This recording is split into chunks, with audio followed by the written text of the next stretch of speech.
जी अस्सलाम वालेकुम, मेरा नाम कलीम है। Welcome to Management Tube. और आज का जो हमारा डिस्कशन टॉपिक है, आज हम ये डिस्कस करने जा रहे हैं कि इंजीनियर ऑन फिर्म इंजीनियर को रजिस्टर करानी चाहिए कि नहीं करानी चाहिए। इंजीनियर ऑन फिर्म रजिस्टर करने के क्या एडवांटेजेस हैं और क्या डिसएडवांटेजेस हैं, और इंजीनियर ऑन फिर्म रजिस्टर करने के लिए जो है ना आपके पास कितना एक्सपीरियंस होना चाहिए या कितना नहीं होना चाहिए। क्या एक फ्रेश इंजीनियर ऑन फिर्म रजिस्टर करके एक अच्छा बिजनेस कर सकता है या नहीं कर सकता, या इसके लिए कुछ ना कुछ एक्सपीरियंस होना लाजमी है। तो कहने का मतलब ये है कि ये जो वीडियो है ये एंड तक आप देखेंगे तो आपको पता चल जाएगा, आप जिस भी डिसिप्लिन के इंजीनियर हैं आपको पता चल जाएगा कि आपको इंजीनियर ऑन फिर्म रजिस्टर करानी चाहिए कि नहीं करानी चाहिए। आपको इंजीनियर ऑन फिर्म रजिस्टर कराने का कोई फ़ायदा हो सकता है कि नहीं फ़ायदा हो सकता, और अगर आप रजिस्टर करना चाहते हैं तो किन किन चीज़ों के बारे में आपका जानना ज़रूरी है। और जो है ना ये सारी चीज़ें आज हम डिस्कस करेंगे। इसमें बेसिकली आज मैंने बहुत ही ज़बरदस्त जो है ना एक जो है ना आपको चीज़ें बताऊंगा जो कि मैं एक पेपर पे आप पहले से लिस्ट कर चुका हूं ताकि कोई चीज़ मिस ना हो। तो सबसे पहले मैं अपने भाइयों से रिक्वेस्ट करूंगा कि अगर आपने अभी तक मेरा चैनल सब्सक्राइब नहीं किया तो काइंडली चैनल सब्सक्राइब करें, और पीसी के हवाले से मेरी वीडियोस देखने के लिए मेरे सी यूट्यूब चैनल की प्लेलिस्ट में जाएं, वहां आप सारी वीडियोस देख सकते हो। चाहे आप इंजीनियर हैं चाहे आप कंट्रैक्टर हैं, आपको आपके सारे सवालों के जवाब मिलेंगे। इनकेस अगर आपको मतलब का वीडियो ना मिले जो आप चाहते हैं तो फिर आप किसी भी वीडियो के कमेंट सेक्शन में मुझसे जो भी सवाल पूछेंगे मैं आप लोगों को लाजमी रिस्पॉन्स करूँगा। तो चैनल को लाजमी सब्सक्राइब कीजिए, ये मैं आप लोगों से रिक्वेस्ट कर रहा हूँ। अच्छा जी, इंजीनियर ऑन फिर्म जो है ना रजिस्टर करानी चाहिए कि नहीं करानी चाहिए, इसमें बेसिकली मैं 3 पर्सपेक्टिव्स हैं जो कि आज मैं डिस्कस करूंगा। पहली बात तो यह है कि नहीं करानी चाहिए, क्यों नहीं करानी चाहिए, इसमें काफ़ी सारे रीजंस मैंने लिखे हुए हैं। और नेक्स्ट हमारे पास है कि यस करानी चाहिए, कब करानी चाहिए, क्या क्या चीज़ें आपके पास हैं, कितनी एक्सपीरियंस है आपके पास, तब आपको करानी चाहिए। और लास्ट में यह है कि इन दोनों में आप जिसमें भी फाल करते हैं, चाहे मैं आप उनमें फाल करते हैं कि नहीं करानी चाहिए, चाहे आप उसमें फाल करते हैं कि जिसमें आपको करानी चाहिए, जो कि मैं अभी जाके एक्सप्लेन करूँगा। तो इंजीनियर ऑन फिर्म रजिस्टर करने से पहले किन किन चीज़ों का आप लोगों को जानना ज़रूरी है वो भी मैं लिस्ट कर चुका हूँ, वो भी मैं आप लोगों को ज़रा बताऊँगा। और सबसे पहले तो हम ज़ाहिर बात है इंजीनियर ऑन फिर्म को जब हम रजिस्टर कर रहे हैं तो पहले हम इस चीज़ को डिफ़ाइन कर लेते हैं कि बेसिकली इंजीनियर ऑन फिर्म होता क्या है, क्योंकि इसको जो पीसी की तरफ से जो पीसी की वेबसाइट पे इसकी जो डेफिनेशन मौजूद है, मैं आप लोगों को पीसी की स्क्रीन और पीसी की वेबसाइट पे लेके जाऊंगा।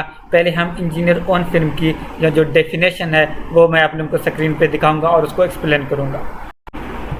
अच्छा जी, जब हम इंजीनियर ऑन फिल्म को डिस्कस कर रहे हैं तो यहाँ हम इंजीनियर ऑन फिल्म की जो डेफिनेशन है उसको भी थोड़ा सा समझ लेते हैं, क्योंकि मैंने देखा है कि इंजीनियर को बेसिकली ये नहीं पता होता कि इंजीनियर ऑन फिल्म है क्या। आम अगर हम इसकी सिंपल डेफिनेशन करें तो इंजीनियर ऑन फिल्म वो फिल्म है जिसका जो किसी इंजीनियर के नाम पर रजिस्टर्ड हो और इंजीनियर ही उसका मालिक हो।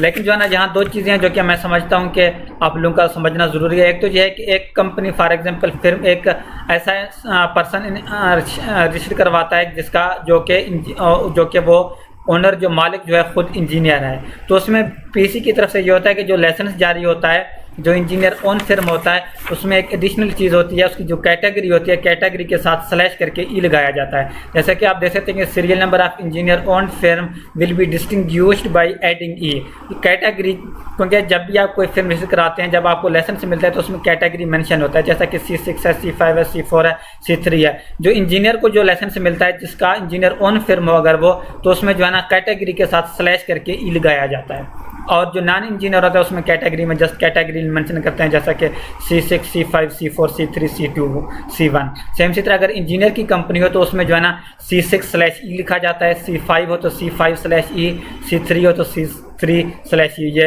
मैं उम्मीद करता हूँ आप लोगों को इस बात की समझ आई होगी। और सेकंड ये है कि इंजीनियर ऑन फिर्म वो भी ज़रूरी नहीं होता कि इसमें जो एक ही पर्सन जो है ना ओनर हो। बाज़ औक़ात जब भी आप कंपनी या फिल्म रजिस्टर कराते हो उसमें पार्टनर होते हैं मुख्तलिफ आपके, तो ऐसे फिर्म भी जो है ना इंजीनियर ऑन फिर्म में कंसीडर होते हैं पाकिस्तान इंजीनियरिंग काउंसिल के मुताबिक, जिसमें जितने मर्जी पार्टनर हों, 2 हों या 2 से ज़्यादा हों, लेकिन उसमें कोई एक ऐसा इंजीनियर लाजिम होना चाहिए, एक इंजीनियर पार्टनर होना लाजमी है उस कंपनी में जिसमें जो है ना उस इंजीनियर का जो है ना शेयर जो है वो 25% हो। 3 दोस्त हैं, 4 दोस्त हैं, मिलकर एक कंपनी या फिर्म रजिस्टर करा रहे हैं, उनको चाहिए कि एक ऐसा इंजीनियर पार्टनर उसमें लाजमी जो है ना एक इंजीनियर को पार्टनर लाजमी बनाएं जिसमें उस इंजीनियर को वो 25% जो है ना मालिक बना, मतलब 25% उसका शेयर होल्डर हो। किसी भी कंपनी या फिर्म में इंजीनियर ओन फिर्म में वो कंपनी रजिस्टर हो सकती है जिसमें जो है ना या तो इंजीनियर 100% मालिक हो, और दूसरी बात यह है कि जितने मर्जी पार्टनर हों, किसी एक इंजीनियर का शेयर जो है वो 25% हो, बाकी जितनी मर्जी जो है ना ओनर हों, 3 हों, 4 हों, 5 हों, एक इंजीनियर उनको ऐसा पार्टनर बनाना पड़ेगा जिसका जो है ना शेयर 25% बनता हो। अच्छा जी, अब हम बाकी सिनेरियो डिस्कस करेंगे। जैसा कि मैंने आप लोगों को बताया था कि इंजीनियर को इंजीनियर ओन फिर्म रजिस्टर करानी चाहिए कि नहीं करानी चाहिए, तो इसमें मैंने बेसिकली 3 जो है ना सिनेरियोज मेंशन किए हुए हैं। मेरे पास एक डॉक्यूमेंट है ताकि मैं हर एक चीज़ को डिस्कस करूं, ताकि कोई चीज़ मिस ना करूं। पहली बात तो ये है कि नो, और एक है कि नो क्यों है कि मतलब उसमें यह है कि आपको इंजीनियर ओन फिर्म रजिस्टर नहीं करानी चाहिए जब तक आपको इन चीज़ों का पता ना हो, जब ये चीज़ें आपके पास ना हो, जो कुछ एक्सपीरियंस के हवाले से कुछ चीज़ें। फिर है यस, किन सूरतों में आप लोगों को फिर्म रजिस्टर करानी चाहिए। दूसरी बात यह है कि चाहे आप नो में फाइल करते हैं चाहे आप यस में करते हैं, यहाँ मैं कुछ रिकमेंडेशन दूंगा कि पहले आप ये चीज़ें करें, उसके बाद आप कंपनी या फिर इंजीनियर ओन फिर्म रजिस्टर करें। पहली बात तो यह है कि अगर आप एक ऐसे इंजीनियर हैं, आप जॉब करना चाहते हैं, आप जॉब ओरिएंटेड पर्सन हैं, तो ऐसी सूरत में आपको इंजीनियर ओन फिर्म रजिस्टर नहीं करानी चाहिए। क्योंकि एक आम तासुर हमारे इंजीनियर्स में है, वो ये समझते हैं कि शायद जो है ना मैं फिर्म रजिस्टर कराऊंगा उसके बाद मेरा बिजनेस रन होने लग जाएगा। तो ऐसा नहीं है कि जब आप फिर्म रजिस्टर कराएंगे जो है ना आपका बिजनेस रन होने लग जाए। काफ़ी सारे हर्डल्स होते हैं, काफ़ी सारी मुश्किलात होते हैं, फिर आप उनको फेस नहीं कर सकेंगे। और सेकंड ये है कि अगर आप जॉब ओरिएंटेड पर्सन हैं, अगर आप जॉब लेना चाहते हैं, आप समझते हैं कि जब तक आपकी जॉब नहीं होती कोई अच्छी सी, तब तक आप इंजीनियर ओन फिर्म रजिस्टर करेंगे और हो सकता है आपको कंट्रैक्ट मिल जाए। तो भाई ऐसे जो है ना आसमान से कंट्रैक्ट नहीं गिरेंगे। तो ऐसी सूरत में मैं आपको ये रिकमेंड करूँगा कि जब अगर आप जॉब ओरिएंटेड पर्सन है तो आप जॉब लेने पे फोकस करें, अपना पैसा, अपना टाइम, अपना सब कुछ जो है ना जॉब लेने पे लगाएं, जो है ना टेस्ट वगैरह की तैयारी करने पे लगाएं। आप इंजीनियर ओन फिर्म रजिस्टर करके खुद का टाइम ज़ाया नहीं करें। दूसरी बात यह है कि अगर आपके पास कंट्रैक्टिंग बिजनेस का एक्सपीरियंस नहीं है, तब भी आप जो है ना इंजीनियर ओन फिर्म रजिस्टर नहीं कराएं, तब भी आप बिजनेस नहीं कर सकेंगे। जब आपको पता ही नहीं है कि टेंडर कैसे लेते हैं, टेंडरिंग क्या प्रोसेस है, जो है ना पीसी के बाद जो है ना किन किन अदारों से इन्वेस्टमेंट होती है, जब आपको इन चीज़ों का पता ही नहीं है तो आप जो है ना कैसे बिजनेस करेंगे। और दूसरी बात यह है कि अगर आपका फील्ड एक्सपीरियंस बिल्कुल नील है, फील्ड में आपने बिल्कुल भी काम नहीं किया हुआ, तब भी आप इंजीनियर ओन फिर्म रजिस्टर नहीं कराएं। क्योंकि जब आपकी एक्सपीरियंस है ही नहीं तो तब आप कंपनी या फिर्म रजिस्टर करा के जो है ना क्या बिजनेस करेंगे, खाक बिजनेस करेंगे आप। और उसके अलावा यह है कि हमारे इंजीनियर में एक आम तासुर यह है कि वो समझते हैं कि मैं कंपनी या फिर्म रजिस्टर कराऊंगा उसके बाद जो है ना बिजनेस रन होने लग जाएगा, मैं खूबसूरत प्यारा सा ऑफिस बनाऊंगा। तो ऐसा नहीं होता। जब तक आप जो है ना अपने काम से डेडिकेटेड नहीं होंगे, जब तक आपके पास एक्सपीरियंस नहीं है, जब तक आप अपने दिमाग से जॉब लेने वाले कंसेप्ट को नहीं निकालेंगे, तब तक आप जो है ना बिजनेस में कामयाब नहीं हो सकते। इसलिए अगेन मैं इन चीज़ों का रिपीट करूंगा कि अगर आप जॉब ओरिएंटेड पर्सन हो, अगर आप जॉब लेना चाहते हो, तब भी आप इंजीनियर ऑन फिर्म रजिस्टर नहीं कराएं। अगर आपके पास कंस्ट्रक्शन का बिजनेस नहीं है, तब भी आप जो है ना नहीं कराएं। और इसके अलावा जो है ना आपको टेंडरिंग प्रोसेस का नहीं पता, आपके पास फील्ड एक्सपीरियंस बिल्कुल नील है, तो ऐसी सूरतों में आप इंजीनियर ओन फिर्म रजिस्टर करा के सिर्फ वक्त ज़ाया करेंगे, आपके हाथ में कुछ नहीं आने वाला। और दूसरी बात यह कि अगर आप इंजीनियर ओन फिर्म रजिस्टर कराना भी चाहते हैं तो मैं एज ए इंजीनियर समझता हूं कि जब तक आपके पास 5 साल का तजर्बा ना हो काम करने का मार्केट में, फील्ड में, जब तक आपके पास 5 साल का तजर्बा नहीं है तो आप इस बिज़नेस में किसी भी सूरत में कामयाब नहीं हो सकते, आप फेल हैं।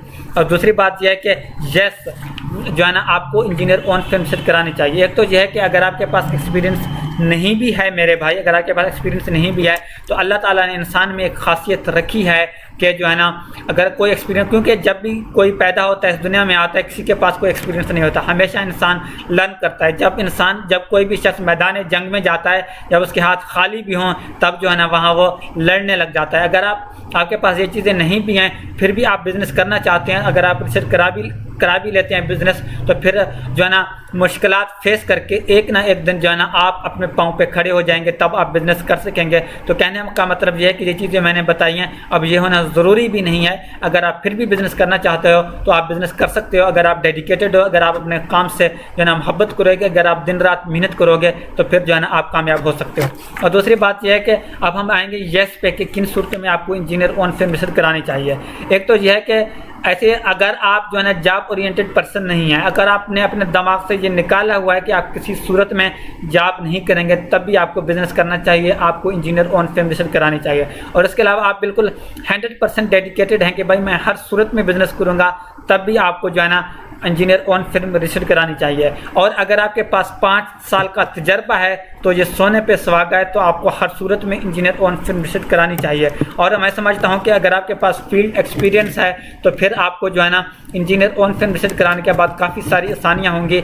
आप क्योंकि ऑलरेडी मुश्किलात फेस कर चुके हैं, तो कोई भी कॉन्ट्रैक्ट्स लेने में आपको आसानी होगी, लोगों के बातें बर्दाश्त करने में आपको आसानी होगी। आप जो है ना मुश्किल वक्त को जो है ना फेस करना, क्योंकि ऑलरेडी आप सीख चुके हैं। If you are learning oriented. और दूसरी बात यह है कि अगर आप लर्निंग ओरिएंटेड हैं, आप जो है ना मुश्किलात से लर्न करते हैं, सीखते हैं, तब भी आपको इंजीनियर ऑन फर्म रजिस्टर्ड करानी चाहिए। तो कहने का मतलब ये है कि अगर आप बिजनेस ओरिएंटेड पर्सन हैं, अगर आप जॉब नहीं करना चाहते और आपके पास माशाल्लाह से मिनिमम 5 साल का तजर्बा है और फील्ड एक्सपीरियंस है, तो मैं आप लोगों को रेकमेंड करूंगा आप 100% अपनी फर्म रिसर्च कराएं और जो है ना मेहनत करें, और जो है ना आप इस कॉन्ट्रैक्टिंग बिजनेस में जो है ना कामयाब हो जाएंगे। अच्छा जी, एक्सपीरियंस के लिहाज से जो चीज़ अहम है जो कि मैं आप लोगों को बताना चाहूँगा कि एक्सपीरियंस 2 तरह के होते हैं। एक तो ये है कि लोग इंजीनियर जो होते हैं जो बड़ी कंपनियों में काम करते हैं, और कुछ कॉन्ट्रैक्टर्स के साथ काम करते हैं, ठेकेदारों के साथ। मैंने मार्केट में ये देखा है कि ऐसे इंजीनियर जो बड़ी कंपनियों में काम करते हैं उनको सीखने का मौका कम मिलता है, क्योंकि बड़ी कंपनियों में चीज़ें हिडन होती हैं, वहाँ हर कोई अपने काम से काम रखता है, सुबह आता है और शाम को चला जाता है। जो लोग ठेकेदारों के साथ 5 साल गुजारते हैं, तो मैं समझता हूँ कि वो 5 साल में ठेकेदार बन के निकलते हैं। उनको मामलात का पता होता है कि ठेके कैसे लेने हैं, पब्लिक के साथ कैसे डील करना है, गवर्नमेंट के मामलात कैसे देखने हैं, कैसे नहीं देखने हैं। तो अगर आपके पास ठेकेदार के साथ रह के आपने 5 साल जो है ना एक्सपीरियंस किया है, तो ये जो है ना एक बहुत ही प्लस पॉइंट है विद रिस्पेक्ट टू ऐसे शख्स के जो कि बड़ी कंपनी में काम कर चुका। तो एनीवे, जो भी आपके पास बड़ी कंपनी में आप काम करके आपने एक्सपीरियंस गेन किया, चाहे आप कंट्रैक्टर के साथ किया, आपके पास 5 साल का कम से कम तजर्बा है, तो आप हर सूरत में ऑन फर्म रिसर्च कराएं। लेकिन मैंने ये देखा है जो लोग ठेकेदारों के साथ काम करते हैं उनको लर्निंग करने का ज़्यादा मौका मिलता है, वो ज़्यादा वेल एक्सपीरियंस्ड होते हैं। अब हम आएंगे कि अगर आप जो भी हैं, अब आप पे है कि आप फर्म रिसर्च कराएं या नहीं कराएं। अब आपको फैसला कर लेना चाहिए। जो कुछ मैं समझता था वो मैंने आपके पास रख दिया।